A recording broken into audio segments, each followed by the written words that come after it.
Say hello there. In today's video I am going to be showing my method for tanning deerskins.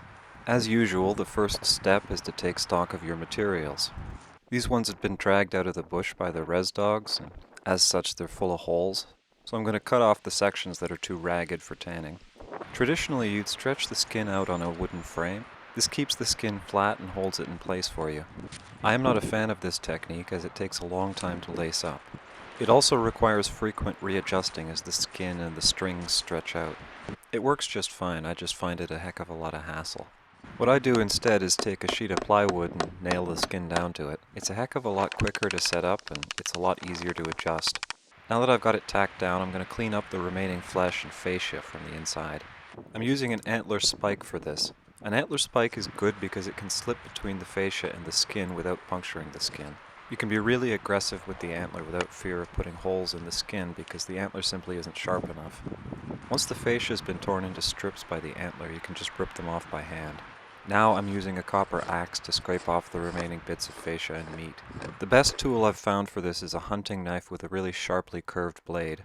But I sold my go-to one and this needs to be done here and now, so I'm using the axe instead. It works fine, it just needs to be sharpened frequently.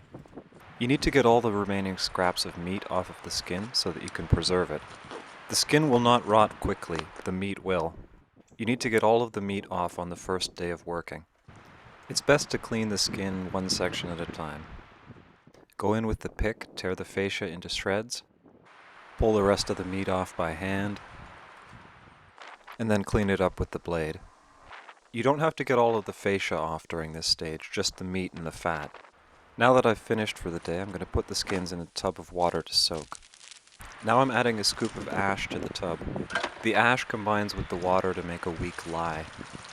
The lye will loosen up the fascia and the hair, making the next steps a lot easier.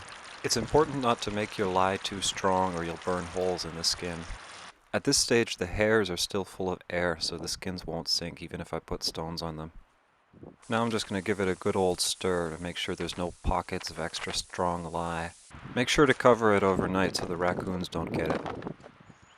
So I've left this to soak overnight. Now I'm going to empty it out and get back to work. You'll notice right away how the skins are a lot whiter.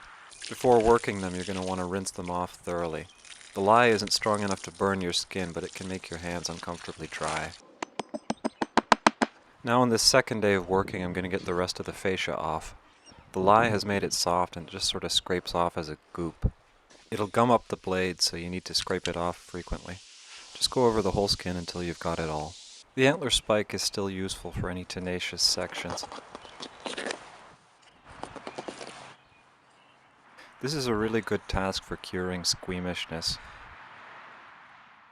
When scraping with the blade, you want all of the force to be perpendicular to the angle of the blade. This will keep you from slicing your skin. Now that I've finished with the fascia, I'm going to turn the skin over and start pulling out the fur. You only want to pull it out on the spots where it comes easily. You want to pull the hair out by the root, you don't want to rip it off. The hair tends to come out easily in large patches like this. Eventually it will stop coming out easily, which means it's time for you to stop too. You won't get it all in one day, so there's no sense in even trying. The future steps are going to require a lot more soaking anyway, so put it back in the lye and let the hair soften up. On the subject of the lye, if it's cool, you're going to want to change it every day. If it's hot out, you might want to change it twice a day. Keep the bacteria down. You're going to have a lot of waste products every day, so have a hole dug in preparation. Historically, the scraps would be buried in the garden to fertilize the plants.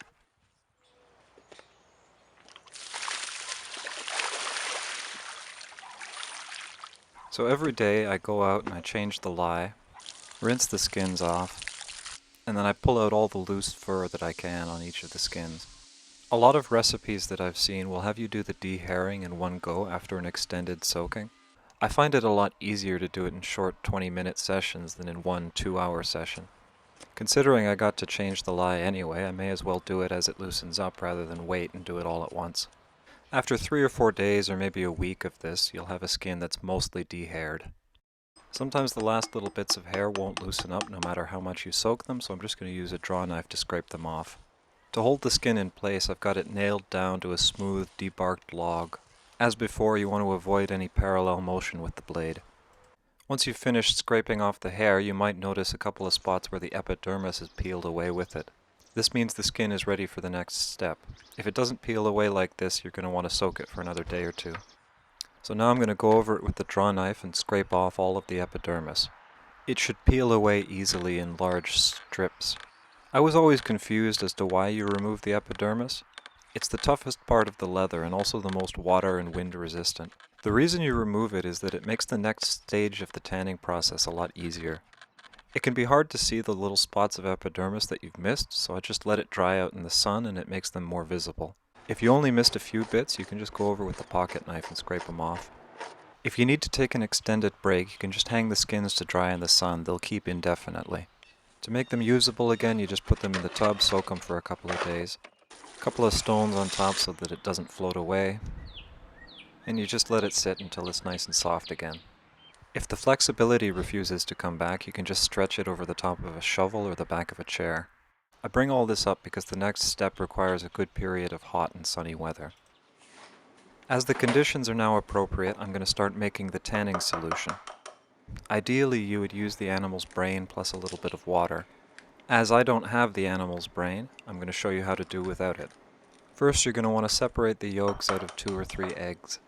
The yolks are mostly fat, the whites are mostly protein. You don't want the whites. There's a lot of new age hipster nonsense out there about why you should use a deer's brain for tanning its skin. I'm going to break it down good and simple. The brain has got a wide assortment of different fats.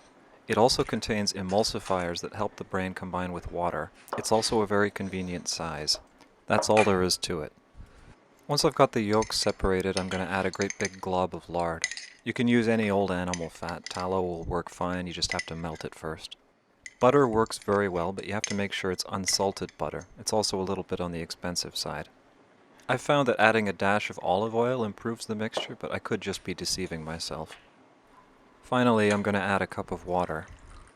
So let's talk about the role of each of these ingredients. The fats are going to act as a lubricant, which are going to help soften up the leather.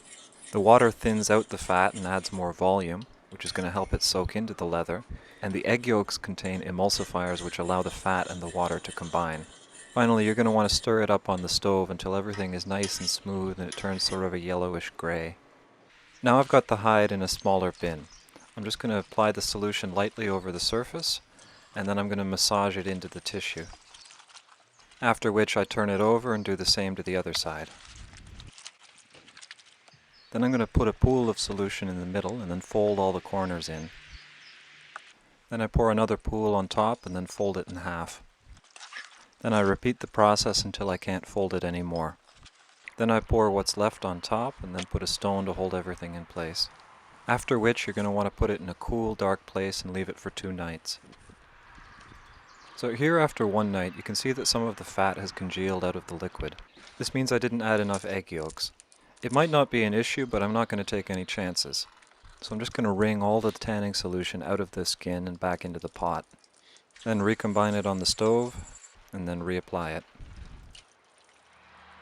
After 2 nights have passed in the solution, it's time for the drying phase. You want to do this on a dry day with the sun out and a bit of breeze. First, I'm going to squeeze out as much of the solution as I can. It's served its purpose. Then I'm going to wash the skin in clean water. You want to do this just like washing clothes by hand. You want to get all the fat off of the surface of the skin, as that's just going to impede drying. If you're having trouble cleaning it, you can rub the skin in dirt, which will make the fat easier to get off. Now I'm going to wrap the skin around a rope.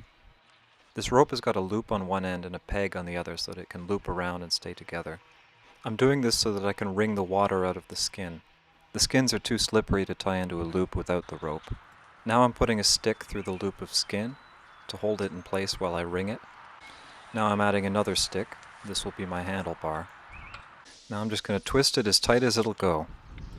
You want to get as much water out of the skin as possible. If it contracts into a little ball, you can lean back to stretch it out again. Then continue twisting, repeat. If I were smart, I would have a hook built into the wall for this purpose, rather than this stupid jury-rigged setup. You can be really rough on it and not have to worry about tearing the skin. Leather will only tear if it's in bad condition. Eventually you'll reach a point where you can do no more. That's when you're done. Now I'm disentangling the skin from the rope. The skin will have stiffened up a little bit during the wringing, so I'm just going to soften it by beating it against a stump. This will also help shed some of the remaining water. I'm changing my grip after every swing. Eventually I'll work my way all the way around the skin. Again, you can be really rough here. You won't tear the skin unless there's a nail or something poking out of the log. The most common technique for drying a skin that I've seen is to have two people stretching it over a fire. As COVID has demonstrated, you don't always have access to other people, so I'm going to show you how to do it yourself. So I've got a shovel handle stuck into the ground and a little fire going nearby. Now I'm just going to stretch the skin over the top of the shovel handle. I'm going to work my way all the way around the skin over every square inch of it. I'm going to really lean into it and put my weight on it. I want to stretch it out as much as possible, and it will not tear. People describe this stage as breaking down the fibers. I've always found that a useless description, so let me describe it in more detail. Imagine the skin as felt, but surrounded by water-soluble glue. As that glue dries, it's going to want to stiffen up. If you keep breaking apart that glue as it dries, it can't lock together very many fibers. It stays flexible. Sort of like how if a creek runs fast enough it doesn't ice over in the winter regardless of how cold it gets. Once you've gone all the way around it with the shovel handle, you're going to want to step on the corner and stretch it up. Use your leg muscles and then rotate it so you get it from every angle. You can also go back to smacking it against a stump just to force the water to the surface and shatter some of the glues. Or to just work out some frustrations. This final stage is incredibly time-consuming. It can take you the better part of the day. It's also very labor-intensive. You use a lot of muscles doing this. You're done when the skin is dry. If you stop stretching it before it's fully dry, it'll go all papery and stiff. You can take 5-minute breaks to go get a glass of water, but you can't leave it for long without stretching it. It's not just the outside that needs to be dry, it's the inside, and that's really hard to tell. Eventually, however, it will end and you'll be finished drying it. If everything went as planned, your hide will be soft and supple like a chamois cloth. If it failed to tan properly, you might have to soak it and put it through the tanning solution again. In reality, it'll probably be patchy. You'll have some soft sections, you'll have some papery sections. One method I have for making those stiff sections more flexible is to beat them against the ground with a club. It won't make them much softer, but it'll make them a lot more flexible. You want to do this against the ground and not against a work surface. You don't want to compress the leather by mistake. You also want to make sure that the ground is bone dry before putting the leather on it. Otherwise those glues will dissolve again. Here I'm folding the leather and then just tapping it with a light club. This is a bit like folding a piece of paper to make it flexible. There are a couple of rough sections on the skin where I missed bits of epidermis or fascia, so I'm just going to go over and take them all off with my knife. For a thin section you want to do it against your leg rather than a work surface. The extra give makes it less likely to go through. If you got a lot of material to remove, do it against the corner of a chair. The low surface area makes you work fast, just be careful of going through. Once you've got it all cleaned up, you could theoretically stop here.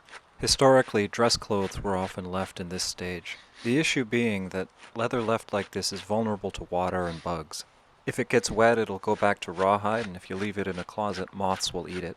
In order to prevent water damage and moths, you're going to have to smoke the leather. Now that I've finished cleaning them up, I'm going to sew them together into a large bag. You don't have to be too precise or too neat here, you just want to do it fast. Just sew them all together in whatever way makes sense. I'm also going to go over it and sew up all the little holes from those bloody dogs. Little holes I can just suture closed with a couple of stitches, bigger holes I might need to add a patch. Once you're finished, you should have an ugly misshapen bag that looks something like this. Remember to leave a hole at the base. After that, I'm going to take some worn-out pieces of blue jeans and sew them onto the hem of the bag to act as a curtain. Then I'm going to put some sticks up the bag to hold it in place. You want to get a stick into each of the points of the bag. You want to use at least 3. I'm using 5 here. To prepare for the smoking, I've got a little fire going in the background. I'm just going to let it burn down into coals. In addition to this, I've also collected a bunch of punky wood. Punky wood is good because it produces a lot of smoke and not a lot of heat. Now that I'm ready, I'm going to clean out the fire, get all of the burning pieces out of there so that I've just got embers left. Now I'm going to take some dirt and make a little rim around the fire, just a little nest sort of. Now I'm going to put my misshapen leather bag over top of the embers. Make sure you don't put any of the sticks or the denim curtain in the fire by mistake. Now I'm going to cover the edge of the denim curtain to prevent any air getting through. The curtain acts as a buffer between the fire and the leather. You don't want to cook the leather by mistake. Now that everything's in place, I'm going to open it up and throw some punky wood on. You don't want to have it open for too long. You want to keep the fire deprived of oxygen so that it won't flare up. I didn't cut the curtain quite long enough for it to overlap properly, so I'm just using a piece of wood as a door.